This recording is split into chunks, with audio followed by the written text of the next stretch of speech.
The moment your father looked away, your place in the world was already decided, and nothing you did afterward could change that. You were alive, but you were no longer guaranteed to remain, and that knowledge would follow you longer than memory. You did not need words to understand it. Being alive was not the same as being chosen, and being chosen could be reversed. People like to imagine Viking parents as harsh but loving, as if severity was balanced by protection, as if strength softened when it turned toward children. That belief is comforting, and it is dangerous, because it hides how early safety could disappear. In the Viking world, love never overruled usefulness. Childhood never suspended judgment. From the beginning, survival was conditional, and everyone knew who held the power to end it. A Viking child was not fully accepted at birth. For days, sometimes longer, you existed in a state that could not be defended, fed but not counted, alive but not secured. During that time, your father watched, measured, and decided. If the answer was no, you were removed quietly. No anger, no punishment, no explanation to soften it. And this is where it became permanent. Because everyone knew this was allowed, every child grew up understanding how easily existence could be withdrawn. The danger was never sudden violence. The danger was silence. A decision made calmly, without witnesses who would interfere, without words that could be argued against. That silence trained you early. Surviving infancy did not mean safety. It meant scrutiny had begun. From the moment you could move, you were measured. Not lovingly, precisely. Cry too much, and you were noticed. Fall behind, and you were remembered. And being remembered was not protection.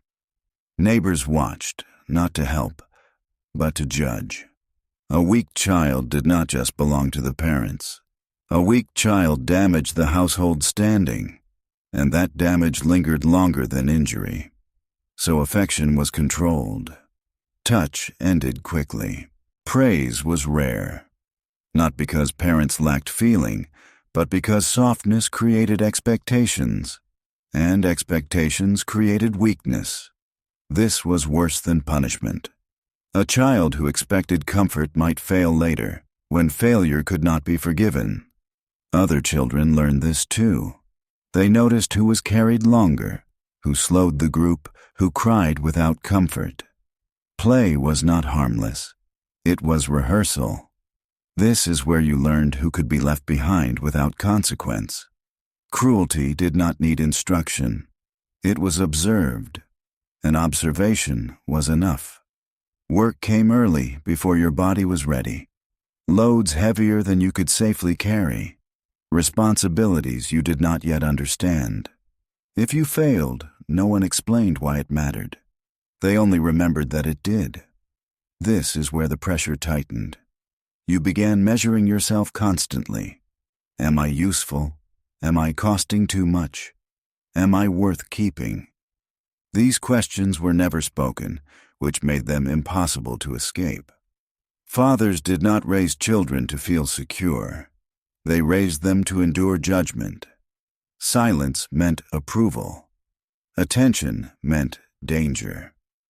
A boy learned quickly that being ignored was safer than being noticed. That was the moment you stopped being protected. Mothers did not offer refuge. They taught endurance because endurance was the only thing that lasted. Comfort created attachment, and attachment made loss harder to survive. Loss was not hypothetical. It was expected. Winter made this unavoidable. Cold exposed weakness immediately. Hunger shortened patience. A child who needed more food was noticed. A child who tired early was remembered. No one said it aloud, but every household counted what you cost them. Winter did not create cruelty. It revealed priorities. But the worst realization came later. Inheritance was limited. Land, tools, animals. There was never enough for everyone. Some children were raised knowing they would receive nothing.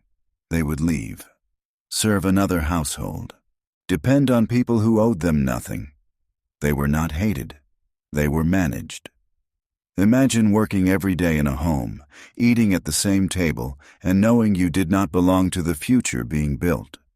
That knowledge does not fade. It sharpens you, or it breaks you, and once it breaks you, it cannot be repaired. Competition between siblings was constant and quiet, not for praise, for survival. Being useful meant staying close. Being unnecessary meant drifting away, and drifting away was dangerous. Children died often, from illness, from accidents, from hunger. Parents did not expect to see their children grow old. Emotional distance was not cruelty. It was armor. Too much grief could cripple those who remained. Too much attachment could destroy a household. So love was measured carefully, given in ways that could be withdrawn. A parent could care deeply and still prepare for absence every day. This is where the system protected itself. As children grew, expectations hardened. Adolescence was not guidance. It was testing, strength, obedience, the ability to endure shame without complaint. A child who faltered did not just fail themselves, they endangered everyone tied to them. Punishment did not need to be loud. Public judgment worked longer than anger. Isolation cut deeper than blows. A child ignored learned faster than a child struck. And this lesson stayed. When adulthood arrived, protection faded almost completely. Blood was no longer enough. You were judged by action alone. A parent could not defend a grown child who brought disgrace. Doing so would spread the damage. So ties were cut quietly. A name spoken less. A seat left empty. No confrontation, no explanation, just distance. And distance was permanent. This was not betrayal. It was containment. So yes, Vikings loved their children. But love was not safety. Love was preparation. Love was pressure applied early and never removed. Love meant shaping someone to survive judgment, exclusion, and loss. And here is the realization that closes the circle. Children raised this way became the same parents, not because they enjoyed it, because it worked. Harshness selected for survivors. Softness rarely survived long enough to be passed on. By the time a Viking held their own child, they already knew the rules. They had lived under them. They had watched others disappear because they could not carry the weight. So when a father stood in the doorway, holding a silent child, his decision was not emotional. It was practical.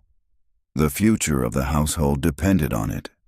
The child would either endure the pressure or be removed by it, and the world would continue quietly, as it always had. Not because love was absent, but because, in that world, love was never meant to feel safe.